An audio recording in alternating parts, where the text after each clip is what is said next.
Bonjour à toutes et à tous. Merci de nous rejoindre sur le panel de Radio Télépatriage pour réfléchir ensemble autour de ce sujet, les examens d'État, une porte ouverte sur l'avenir.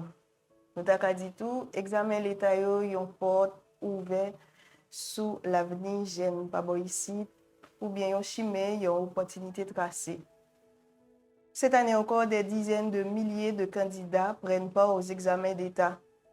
Nous savons tous que derrière ces chiffres se cachent autant de rêves, d'espoir, d'efforts. Ces examens représentent d'une part l'aboutissement de plusieurs années d'études, mais également ces épreuves symbolisent l'occasion d'intégrer un nouveau cursus supérieur ou une formation professionnelle et même d'intégrer la vie active. Mais au-delà de la dimension académique, ces épreuves nous donnent l'occasion d'observer la persévérance, le courage de cette génération qui continue de croire en un avenir meilleur malgré les défis auxquels cette génération est confrontée. Dans cette émission, nous allons devoir aborder l'importance de ces examens et en plus parler des différentes difficultés rencontrées ainsi que les enjeux de ces derniers. Nous avons le plaisir d'accueillir sur le panel M. Jean-Bertrand Auxil. Il est enseignant de carrière. Il accompagne les élèves depuis 34 ans dans leur parcours scolaire. Il est également correcteur aux examens d'État, ce qui lui confère la possibilité ou bien l'amabilité d'aborder cette question relative à la réalité des examens d'État. Monsieur Jean-Bertrand Auxil, nous avons le plaisir de vous accueillir. Est-ce que vous voulez compléter cette présentation de vous-même? J'ajouterais que je suis écrivain, producteur de manuels scolaires et j'en ai deux à mon actif. Le premier, c'est méthodologie littéraire. Le second, philosophons par les textes. Merci, Monsieur Auxil, d'avoir accepté notre invitation. Dis donc, vous qui accompagnez les élèves depuis 34 ans dans leur parcours scolaire, dites-nous cette année comment vous vous sentez de voir la motivation de ces milliers de jeunes prendre cette route malgré les difficultés qu'ils confrontent. Bon, comme vous le dites, malgré les difficultés qu'ils confrontent, oui, nous en sommes conscients. Les jeunes éprouvent beaucoup de difficultés à faire leurs études. Ces difficultés sont assez énormes. Je ne voudrais même pas en mentionner certaines. Toutefois, vu qu'ils sont aptes à aborder l'examen et je crois qu'ils vont devoir réussir, puisque je les ai bien formés, je ne puis qu'être heureux. Monsieur Auxil, en tant que correcteur aux examens d'État, dis-nous qui modère qui plus fréquent que vous observez dans le cas de correction et est-ce que vous avez quelques conseils pour que ça ne pas obligé d'écouter des points inutilement? Bon, eh bien, ça que j'ai toujours constaté et ça que je recueille tout comme témoignage de la part de mes collègues, puisque je ne corrige pas toutes les matières, je corrige seulement la philosophie et dans le temps, les lettres également. Mais aujourd'hui, ce n'est que la philosophie que je corrige.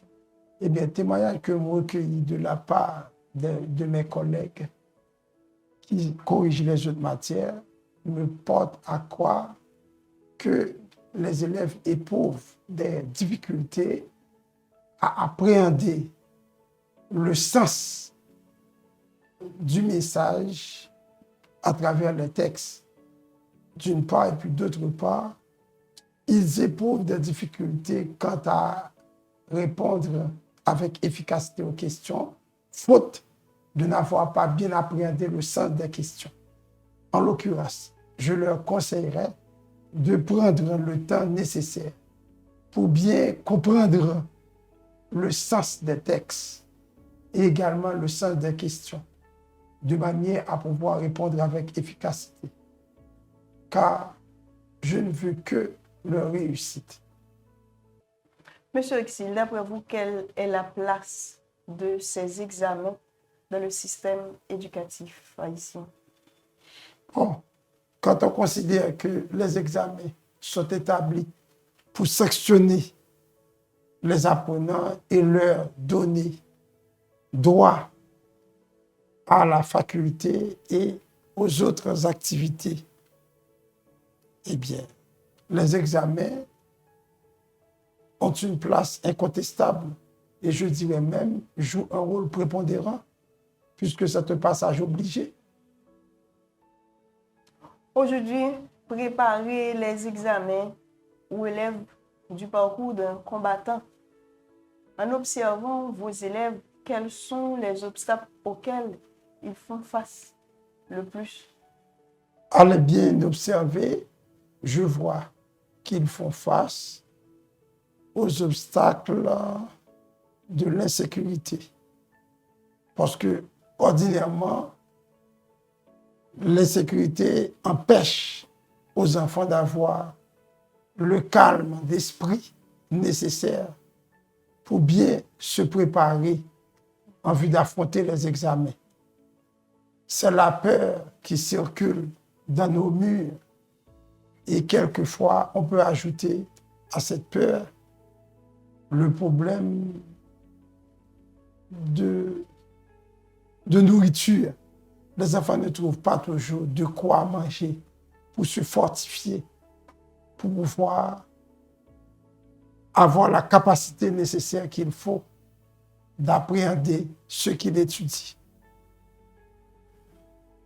En l'occurrence, je leur conseillerais de faire abstraction de ces problèmes et de se miser sur l'avenir, de sorte qu'ils puissent se préparer, s'arranger pour la réussite. Maintenant, dites-nous, est-ce que enseignants jouent une façon pour définir de nouvelles méthodes pour accompagner les élèves dans une situation de Est-ce que vous-même vous définissez de propres méthodes pour aider au Kembe? Bon, étant donné que le problème psychologique empêche aux apprenants de se concentrer sur leurs études, eh bien, j'ai trouvé un palliatif nécessaire qui consiste à leur faire faire des travaux pratiques, soit en salle de classe ou à la maison, vu que la répétition est l'ami de la mémoire.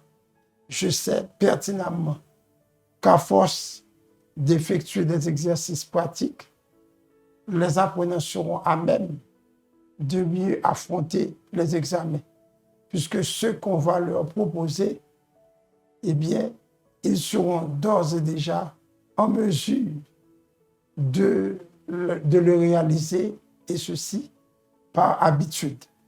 L'habitude, dit-on, est une seconde nature. Et est-ce qu'on peut dire nous, pour qui ça examen l'état, ça fin d'études, marqué une étape importante dans la vie et les vieux qui peuvent franchir? Bon, pourquoi ces examens ont marqué une étape importante? Eh bien, c'est parce que tant que l'élève n'aura pas la certitude d'avoir franchi cette étape, eh bien, il vivra dans une espèce d'inquiétude. Il se sent vraiment mal à l'aise à poursuivre ses études ou à embrasser une carrière professionnelle, car les examens sanctionnent une fin d'études. Que les apprenants se préparent à affronter les examens en vue de la réussite. Merci, Madame, Monsieur, d'être restés branchés pour cette première tranche. Nous vous retrouvons après une toute petite pause. Access Fama vous dit ou tête chargée ou la fini. Eh oui. tête chargée a fini. Nan ça fait courir monter descendre pour chercher médicaments bon qualité ak bon prix, Access Pharma porter solution pour vous. Nan Access Pharma qui c'est partenaire santé au chaque jour, ou joindre toute qualité médicaments ou besoin pour faire traitement. Oui. Access Pharma CTL sur route Catalpa. Vin faire suivi tension ak sik nan sang, ça ou les glycémie rapide vite sans qu'elle saute. Pour ça gain rapport avec livraison ou pas besoin faire cœur sauter. Pas fatigué quoi. N'a poté le côté hier. Et puis ou ka payer par mon cash ou bien nat cash. Nan numéro ça 34 03 42 51 ou soit 56 84 57 68. Access Pharma 5 sous route Catalpa qui mène Caradeux juste après Catalpa 19. Access Pharma, votre partenaire santé au quotidien. Merci de nous être fidèles. Madame, Monsieur, nous retenons que les examens d'État constituent une étape académique majeure. Ils sont avant tout une passerelle vers de nouveaux horizons. Ils ouvrent la voie aux études supérieures, à la formation professionnelle, à l'entrepreneuriat ou même à bien d'autres possibilités selon les aspirations de chacun. Les examens d'État représentent bien plus qu'une épreuve scolaire, comme vient de nous dire M. Auxil. Il témoigne des efforts, de la persévérance et des aspirations de milliers de jeunes Haïtiens, tout en marquant une étape importante de leur parcours. Ils ouvrent des perspectives d'études, de formation. Ils marquent le début d'un tout nouveau parcours. Monsieur Jean-Bertrand Auxil, est-ce que vous pensez que ces examens d'État peuvent être une source d'anxiété chez les apprenants? Évidemment, vu les problèmes auxquels ils sont confrontés, eh bien, on peut déjà présager que c'est une source d'inquiétude pour eux. Toutefois, ils doivent s'évertuer à contourner cette inquiétude en vue de se préparer pour la réussite, car c'est une étape importante à franchir. Tant que l'apprenant ne terminera, ne bouclera pas ce cycle d'études, eh bien, il vivra toujours dans des difficultés, dans l'inquiétude de n'avoir pas assumé sa tâche. Nous dit examen l'État, yon porte l'ouvrir, yon chemin tracé, les examens d'État, une porte ouverte sur l'avenir. En quoi vraiment examen d'État bail droit à de nouvelles perspectives pour jeunesse haïtienne? Bon, évidemment, même si Timoun n'a pas voulu aller à l'université, il est supposé gagner un certificat qui confirme que les bouclés cycle secondaire là, même s'il est beaucoup prêt pour l'université, il est supposé, et avec certificat que il n'a pas gagné, penser à pour l'école professionnelle pendant quelques temps, ou du moins préparer pour être capable de réussir le nouvel cycle examen qui pourra le gagner. Mais dis donc, est-ce que vraiment certificat fin d'études là, c'est celle route qui a fait un jeune réussi dans la vie? Eh bien, si c'était ça, pas d'abord qui a vécu du tout dans le pays, parce qu'il n'a pas été donné à tout un chacun de terminer ses études. Mais on sait que examen d'études et examen d'État, puisque le sanctionné, les bails, ont certaines habilités pour s'il voulait aller à l'université, les papiers pour l'inscrire, pour subir l'examen universitaire là pour l'entrée. Et s'il va aller tout, il est capable soit d'attendre l'année prochaine pour capable aller participer une nouvelle fois à l'examen d'État et, ou du moins, s'il constate que il n'a pas réussi, il fait choix d'une carrière professionnelle pour être capable de vivre.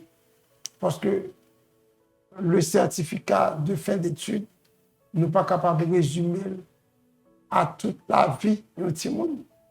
C'est vrai qu'on a besoin de certificat pour être capable de poursuivre l'étude universitaire. Mais s'il n'est pas arrivé à gagner, il faut qu'il soit capable de jouer un palliatif, au moyen pour le vivre. Maintenant, quel conseil vous voulez donner aux étudiants qui auront réussi, mais quel message êtes-vous prêt d'adresser à ceux qui échoueront de toute manière, de toute façon réussi? Eh bien, et à ceux qui réussiront, je leur suggérerai de poursuivre leurs études universitaires, car plus ils sont à même de faire de grandes études, plus notre pays pourra compter sur eux. Mais quant à ceux qui ne réussiront pas, je leur demanderai de s'évertuer à se préparer en vue de la réussite pour l'année prochaine. Et s'ils constatent qu'ils ne pourront pas réussir même après maintes tentatives, ils doivent se donner une carrière professionnelle, car je ne cesse de le répéter, la vie, ce n'est pas que le certificat de fin d'études classique qui va habiliter l'enfant à la vivre. Donc, il doit pouvoir se donner, se frayer d'autres chemins pour vivre dans la tranquillité et permettre à son pays de progresser. Quand nous avons trop de problèmes avec ceux qui n'ont pas un métier dans ce pays, car l'oisiveté, c'est la mère de tous les vices. Tant qu'on n'a pas un métier, tant qu'on n'a pas une profession, eh bien, on sera toujours prêt à accomplir des actions louches, des actions qui ruineraient, qui détruiraient la valeur de notre pays. C'est pour cette raison que je demanderai à tout chacun qui va participer, à l'examen d'État, de prendre ces examens au sérieux, de manière à réussir. Et en cas de non-réussite, ils doivent penser à faire quelque chose pour l'édification de notre société. La réussite des candidats repose sur leur sérieux, leur persévérance et leur confiance en leurs capacités, mais également, surtout, sur le soutien des familles, l'engagement des enseignants, les opportunités offertes par les institutions et même l'accompagnement de toute la communauté. En investissant dans la réussite des jeunes d'aujourd'hui, c'est l'avenir du pays que nous contribuons collectivement à construire. À tous les candidats qui nous écoutent, qui nous regardent, souvenez-vous que les examens d'État sont une étape importante, mais ils ne définissent pas toute votre valeur ni votre avenir. Donnez le meilleur de vous-même, c'est tout ce qui compte. Gardez votre confiance en vos capacités et avancez avec courage. Merci à notre invité, M. Jean-Bertrand Auxil, pour ses précieux éclairages, ainsi qu'à vous-même, chers auditeurs et téléspectateurs, de nous avoir suivis. Au nom de toute l'équipe de Radio Télépatriarche, nous souhaitons beaucoup de succès à tous les candidats qui s'apprêtent à passer les examens d'État. À très bientôt, Madame, Monsieur, pour une nouvelle émission et merci de votre fidélité.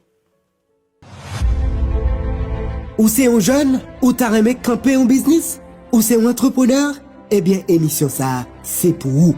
Motivation Business. Chaque dimanche, sorti 1h pour arriver 2h sur Radio Patriarche 101.1 FM stéréo avec Mr.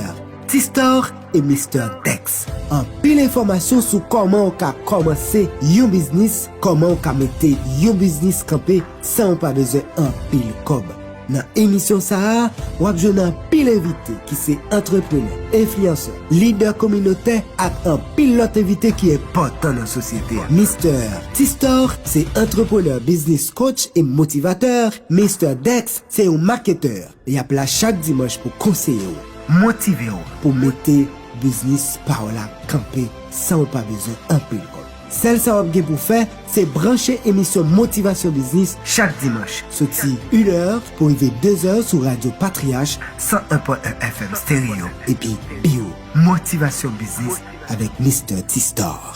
Access Pharma vous dit ou tête chargée ou la fini. Eh oui. tête chargée a fini. Nan affaire courir monter descendre pour chercher médicaments bon qualité ak bon prix, Access Pharma porter solution pour vous. Nan Access Pharma qui c'est partenaire santé au chaque jour, ou joindre toute qualité médicaments ou besoin pour faire traitement. Access Pharma CTL sur route Catalpa. Vin faire suivi tension ak sik nan sang, ça ou les glycémie rapide vite sans qu'elle saute. Pour ça gain rapport avec livraison ou pas besoin faire cœur sauter. Pas fatigué quoi. N'a poté le côté hier. Et puis ou ka payer par mon cash ou bien nat cash. Nan numéro ça 34 03 42 51 ou soit 56 84 57 68. Access Pharma 5 sous route Catalpa qui mène Caradeux juste après Catalpa 19. Access Pharma, votre partenaire santé au quotidien.